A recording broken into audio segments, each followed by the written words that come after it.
Nous voulons aujourd'hui partager sur l'importance de mettre Dieu au centre.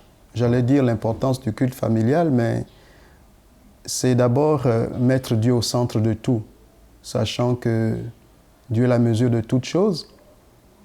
Voici quelle était la profession de foi d'Israël. L'Éternel est un. Et à Flot d'eau vive, nous avons repris ce texte de Deutéronome 6, 4 à 9, qui dit « Écoute Israël, l'Éternel est le seul éternel. Tu n'auras pas d'autre Dieu. Tu aimeras l'Éternel ton Dieu de tout ton cœur, de toute ton âme et de toute ta force. » Et il ajoute « Et ces commandements que je te donne aujourd'hui seront dans ton cœur.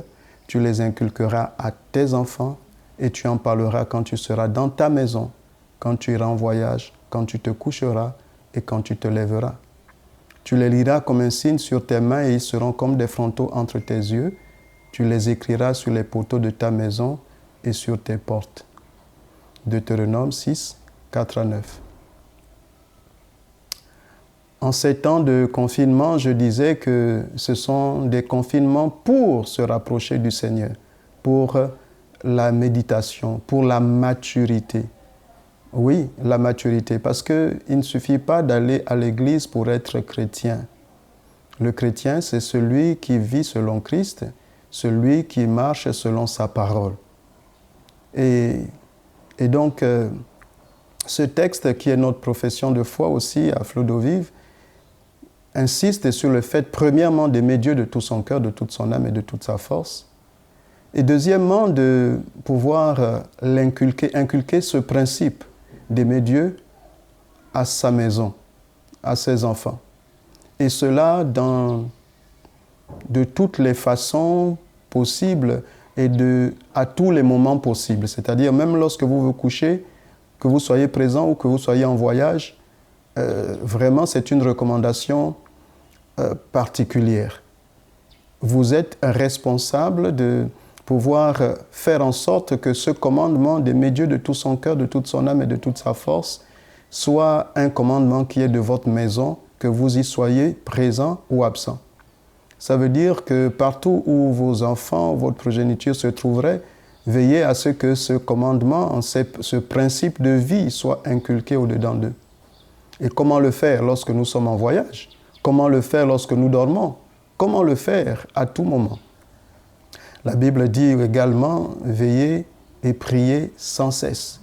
Donc en vérité, la vie selon Christ, la vie selon Dieu, la vie de la foi, doit être la vie tout court en fait. Nous devons vivre, en fait Dieu nous donne une façon de vivre, la façon de vivre la vie. Vivre la vie, c'est aimer Dieu de tout son cœur, de toute son âme et de toute sa force.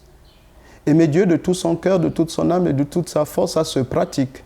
Jour après jour, ça s'inculque, ça s'apprend, ça se développe. Et ces moments de confinement, justement, c'est juste pour encore nous encourager à mettre ces choses en pratique. Je viens par là vous rappeler encore la pratique de la parole de Dieu, la maturité. C'est lorsque nous allons mettre en pratique que nous allons finalement en faire notre style de vie, notre vie tout court. Je disais qu'au sortir de ces moments de confinement, on saura qui est chrétien. En fait, très peu deviendront chrétiens en ces moments de confinement. En fait, c'est ceux qui auront la grâce de recevoir Jésus, simplement, qui deviendront chrétiens. Mais ceux qui sont déjà soi-disant chrétiens, soit ils sont déjà chrétiens, ils seront affermis, soit ils perdront la foi. Parce que s'il n'y a rien à pratiquer, eh bien, il ne restera rien, absolument rien. Et je veux justement insister sur cette responsabilité du chrétien. Il ne s'agit pas de refaire nos cultes d'église. Il ne s'agit pas de rechercher l'atmosphère que nous avons à l'église. En fait, on dit que la connaissance, c'est ce qui nous reste lorsqu'on a tout oublié. Et j'allais dire, pour paraphraser, la foi. c'est ce que nous pratiquons lorsque nous ne sommes plus à l'église, ce qu'il reste lorsque nous avons oublié tous les enseignements du pasteur. C'est là que nous vivons par la foi. Or, le juste vivra par la foi. Le juste vivra par la foi. Un chrétien doit vivre par la foi. La foi, c'est un style de vie. La recommandation, la grande recommandation qui est donnée à Israël en Deutéronome, en faisant de Dieu le seul éternel, le Seigneur insiste pour dire qu'il faudrait, à cette période, Israël allait connaître l'exil et Dieu promet à Israël de le sortir de captivité, de cette captivité où il a été emmené en Égypte. Et le Seigneur lui dit, alors qu'il va le sortir de cette captivité, il faudrait qu'Israël veille à observer sa loi et ne pas se réjouir et oublier que c'est l'Éternel qui l'a sorti de cette captivité. En Deutéronome 8, je peux lire quelques versets, pêle-mêle.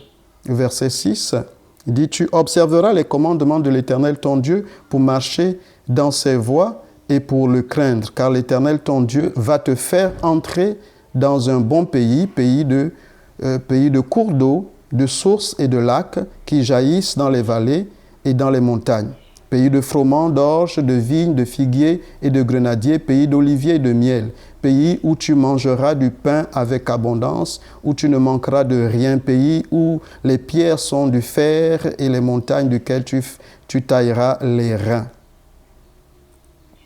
Verset 11, le verset 11 dit « Garde-toi d'oublier l'Éternel ton Dieu au point de ne pas observer ses commandements, ses ordonnances et ses lois que je te prescris aujourd'hui. » Lorsque tu mangeras et te rassasieras, lorsque tu bâtiras et habiteras de belles maisons, lorsque tu verras multiplier ton gros et ton menu bétail, s'augmenter ton argent et ton or et s'accroître tout ce qui est à toi. Prends garde que ton cœur ne s'enfle et que tu n'oublies l'Éternel, ton Dieu, qui t'a fait sortir du pays d'Égypte, de la maison de servitude, qui t'a fait marcher dans ce grand et affreux désert, où il y a des serpents brûlants et des scorpions dans les lieux arides et sans eau, et qui a fait jaillir pour toi de l'eau du rocher le plus dur.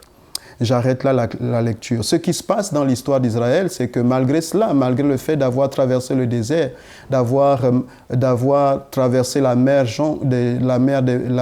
morte, la mer des joncs à sec, d'avoir été nourri pendant plusieurs années de manne, malgré tout cela, malgré ces miracles-là, la Bible nous dit qu'Israël se détournera de Dieu et finira par croire que sa prospérité, il la doit à ses efforts, il la doit à sa sagesse, à son intelligence, et donc il se détournera de son Dieu. Et donc toute une génération sera exterminée pour voir une nouvelle génération, avant de voir une nouvelle génération se donner sérieusement au Seigneur. Pourquoi ? Parce qu'Israël n'a pas pris soin de transmettre fidèlement les recommandations de Dieu à ses enfants de génération en génération. Donc est née une nouvelle génération qui ne connaissait pas Dieu. Et il a fallu que Dieu attende de l'exterminer avant de voir à nouveau une nouvelle de Josué et Caleb se lever pour avoir une autre attitude.